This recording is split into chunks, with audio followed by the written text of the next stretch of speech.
Hello guys, we're going to work.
cannot say with certainty na lahat yan sila.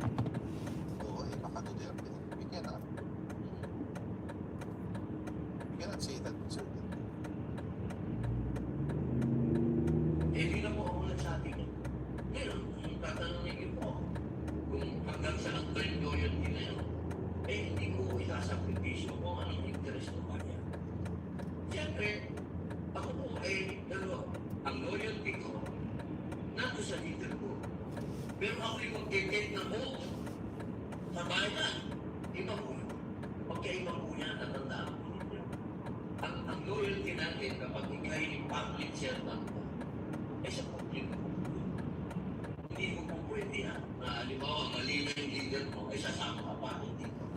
Sa ngayon po, wala akong nakita mali. Baka yun mga resulta ng loyalty mo. Kaya wala ka nakikitang mali kasi loyal ka nga. Diba?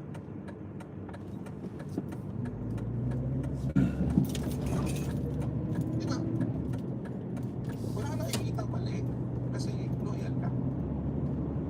Diba? Yan na kasimple. In short, diba ulo dito, in short, wala.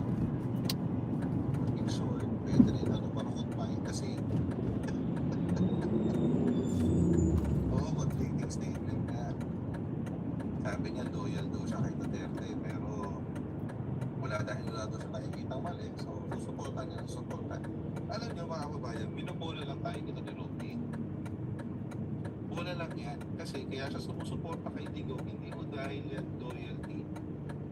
Hindi mo dahil yan loyal dahil loyal siya sa mga ginawa ni Digong or sa bansa, etc. Well, I take it back. Loyal siya, hindi siya loyal dahil mahal niya ang bansa. No. Loyal siya kasi nakinabang sa kanya. Nakinabang siya. Imagine na akuha siya ng absolute pardon dito. Imagine. Absolute pardon. Hindi man lang conditional. Oo, absolute. It's as if wala kang ginawa kami.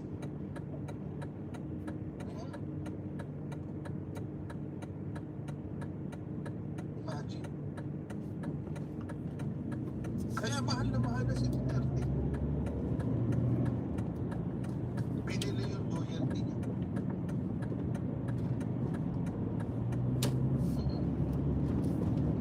Ojo. Sa pamamagitan nito, na pinili kong yung loyalty niya.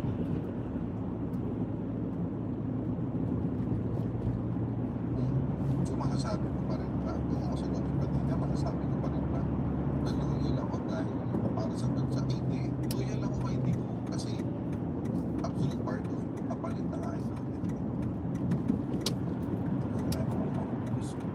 Alam naman natin yan mga kababayan.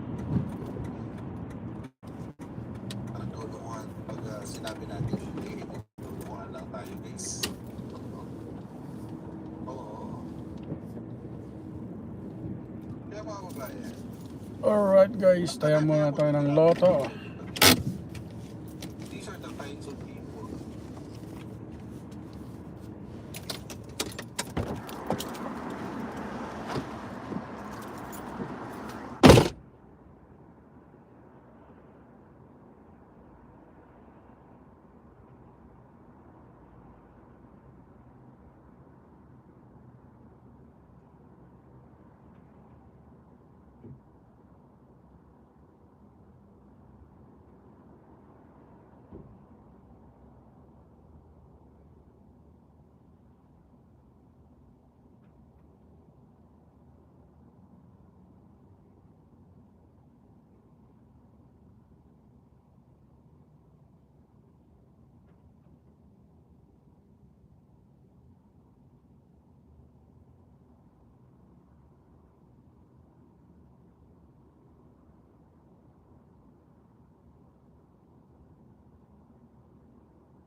feeling ko out of reach na sila.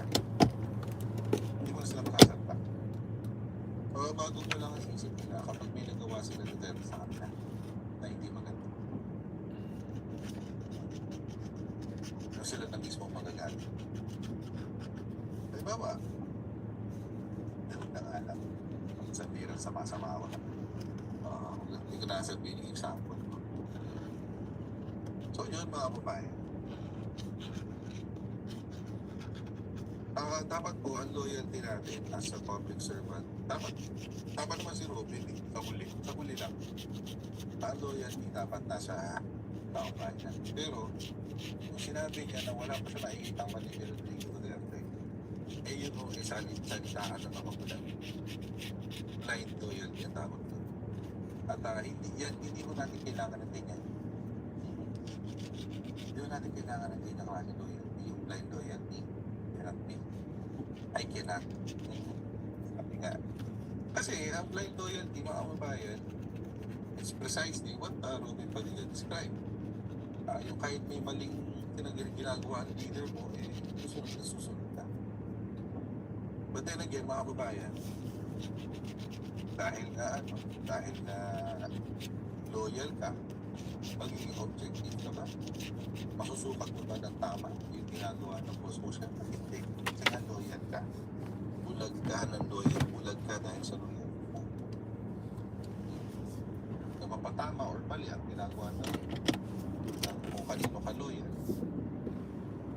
It doesn't matter at the end of the day. Kasi nga, nabili ka. Ang halaga mo ay absolute part of galing kay Rodrigo Duterte. Kaya kapag ganun si Robin Padilla, kumukuda ako na tungkol kay Robin at tungkol kay Duterte. Paalala nyo lang. Kaya ka lang ganyan kasi na-absolute part of ka. Accurate yun, tama. Hindi ko fake news yun. Hindi ko fake news. Kaya, ito na lang sabi. So, anyway, yan po yung pasakali topic. Ipapatay ko lang yung camera sa telephone pag mag-aayos na ako, tatayo ako. Kasi I can feel the midnight is coming. Wait lang, just give me 1 minute. Okay, wait lang.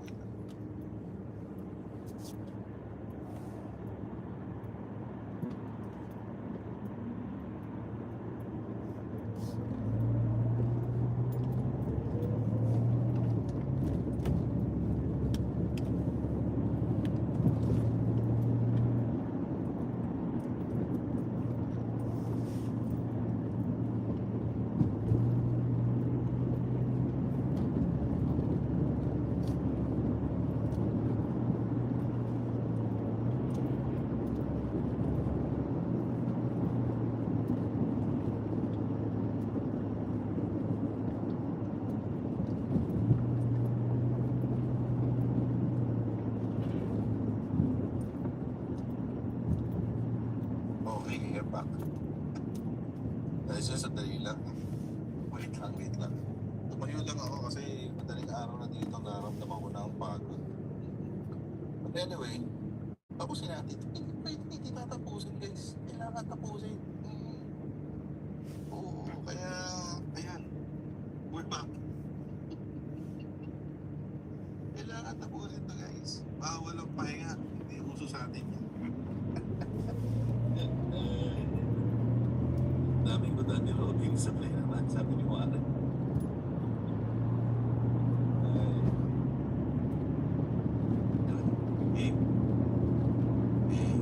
Isa na ba? Pag-usapan ngayon natin sa ating next namin.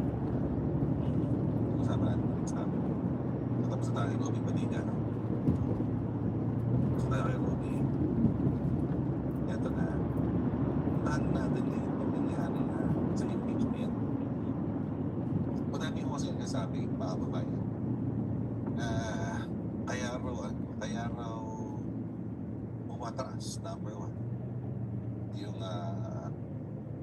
sino ba to? Yung kay grupo ni Kiko D, Tindig Pilipinas. Kaya sila umatras dahil wala raw kasiyahan o mahina daw yung kanilang kaso o mahina daw yung kanilang kaso sa impeachment. At saka itong isa naman, yung sa makabayan lang kaya raw hindi consider dahil playing safe ang Kamara ng Representante kasi nga baka raw papornado na naman yung impeachment o